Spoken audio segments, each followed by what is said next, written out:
I pledge allegiance to the flag of the United States of America and to the republic for which it stands, one nation, under God, indivisible, with liberty and justice for all.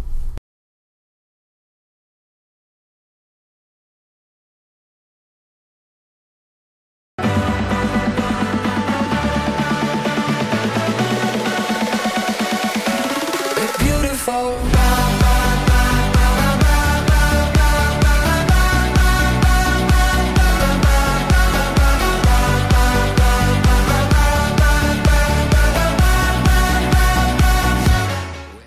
Good morning, Cougars. Today is Wednesday, February 28th. Welcome to SCTV News. I'm Asai Johnson. And I'm Michael Anderson. Steel Cane has advanced to the championship game in girls soccer. Our team defeated Poway on their home field last night. This is the second straight trip to the Open Division Finals for our team. The next game is Friday at Mission Bay High School. The game starts at 5 p.m. and we'll have highlights for you next Monday.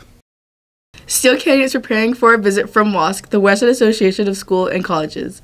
Before evaluators arrive next week, we're reviewing our student learning expectations. Today is day 3. In order to fulfill the school-wide learner outcomes, each day we will be teaching you about one of these skills called ACTS. Today's skill is T. A Steel Canyon student will be technologically proficient for the 21st century. In order to be technologically proficient, a student must be able to access, evaluate, and apply information from multiple forms of technology. They must incorporate technological skills into products and presentations and use technology as an effective source of communication. Ugh! I hate that we have to find 10 sources for this dumb iSearch. I'm just going on Wikipedia and I'm going to find my sources. Wikipedia. No!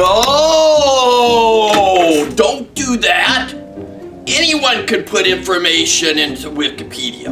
And if you make up your sources, you might fail the project and not pass the class. I just don't understand the point. It feels like just a bunch of busy work. Man. I got better things to do than this crap. We have to show that we know technology and how to use it so we can adequately research something and then be able to present it, in that topic. Come on, man. Ugh, fine. We hope you've learned more about the skill today. Now back to the broadcast.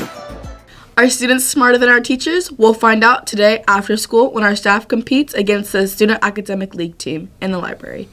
The match is open to anyone who'd like to attend. For 3 weeks over summer, you can house a French foreign exchange student and be entered in a drawing to win a trip to Paris and also earn community service hours. Please attend a presentation during Block 2 or 3 today in Miss Bemke's classroom, K117. If you're hungry after school, you should head to Rubio's today. The restaurant near our campus is donating 20% of the sales to the class of 2019. Make sure you bring the flyer from our website. The Science Olympiad competition is this Saturday. All team members need to go to a mandatory team meeting tomorrow at lunch. Steel Canyon is making an effort to make our school drug-free. Between Red Ribbon Week and Friday Night Live Club, we raise awareness about the dangers of drug use. Reporter Robert Gillespie has a special report. Drug abuse has become a big issue in schools. Every day, more than 3,000 students try drugs and become addicted to them. Every day there are reports of students doing drugs, students affected by drugs involved in crashes, and students selling drugs. It's a horrible problem that is affecting schools. However, there are resources, programs, events, and clubs that help raise awareness for this, and we have one here at our school. Friday Night Live Club advisor Mrs. Kranz has a method on drug prevention. Well, Friday Night Live is a club on campus that their main goal is to empower and equip kids to prevent drugs in their life. We incorporate a lot of education on drug prevention and try to connect to the community and other agencies such as the DEA, HopeTogether.org, Above the Influence, and San Diego County Office of Education. So there's actually a lot of education out there to kind of help empower youth to make better decisions and to take charge of their life and to have a healthy lifestyle. Friday Night Live always tries to connect to speakers on campus and to bring that education to students. And at our club meetings, we talk about strategies from leadership, communication, peer pressure, just to take charge of your life so you can have a healthy lifestyle and have a long life of opportunity as a healthy youth. Taking drugs can cause serious problems to your brain. On the website drugabuse.gov, it explains multiple effects drugs can have on you. Your brain has a reward system. Basically, this system gives you pleasure from doing simple things, eating and talking for instance.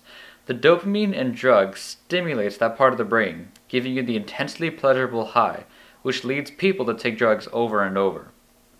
Taking drugs over time will make your brain kill the cells in the reward system part of your brain, making drugs less and less pleasurable.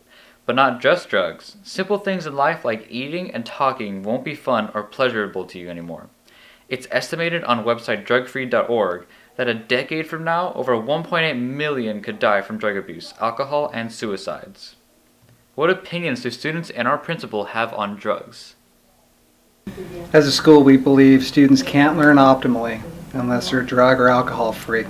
If the whole job of school is to make sure students learn, we have to insist that drugs and alcohol do not make their way onto our campus and that our students are not under the influence when they're here. You're probably wondering, well, what happens when, inevitably, a student is caught being under the influence or in possession?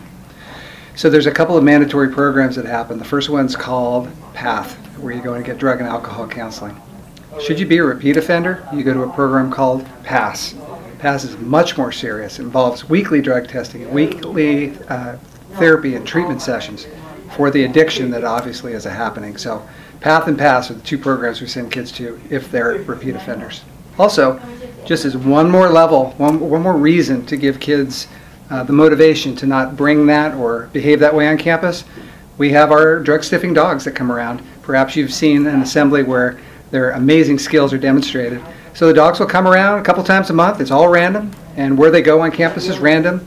And if there's been any kind of trace of any kind of possession, the dogs find it. So that's one more reason to not bring it on campus or not to be under the influence when you're on campus. I believe it's a shame that some people have to resort to drug abuse, to whether it be from peer pressure or just to escape from their problems, be it at home or at school. But I think it's a shame that people have to resort to harming themselves and their bodies, their brains and their bodies by doing drugs. I think like drugs do a lot of damage to your brain and could really hurt your future education for the future. So pretty much the basic problem with drug abuse for people like in our school at a young age is that we do it as a crutch for stress. So like people will go to smoke marijuana because they're stressed out and they use it to get away from everyday life. But the problem is that we need to deal with this stress so we grow as people. But if we keep using these crutches, we won't understand how to adapt in the real world outside of it. I don't support drug abuse because I lost family and friends from it, and overall, once you get hooked up onto a drug, it's very hard for you to pull out away from it. We all got to be attached to something. That's why people are attached to like religion or people, and people end up being attached to like drugs, and they can't let go of that attachment, and it gets really bad at some cases. So overall, just stay away from it if you can. So like drug abuse is just not that good. It's just like really a terrible thing. Just because when you're younger and you just like you don't have the mindset to choose what you want to do, you don't have the mindset to make your own decisions like very well. So how do you prevent drug abuse? There are multiple websites, programs, events, and clubs that help prevent drug abuse. For instance, Red Ribbon Week. Red Ribbon Week is the oldest and largest national drug prevention campaign made to raise awareness for drugs and alcohol and motivates people to live a drug-free life. Another simpler method is simply going on drug prevention websites and seeing for yourself why drugs are terrible. As you can see, there are multiple things you can do to convince or prevent yourself from doing drugs, including going to the Friday Night Live Club. For SCTV News, I'm Robert Gillespie. Varsity baseball is here against Cathedral at 3:30. JV is at Cathedral also at 3:30. Boys golf tees off at Carlton Oaks Golf Course against West Hills at 1:45. That's all the news we have for you today. Have a great Wednesday. Rah rah Cougars. Cougar Pride, get some.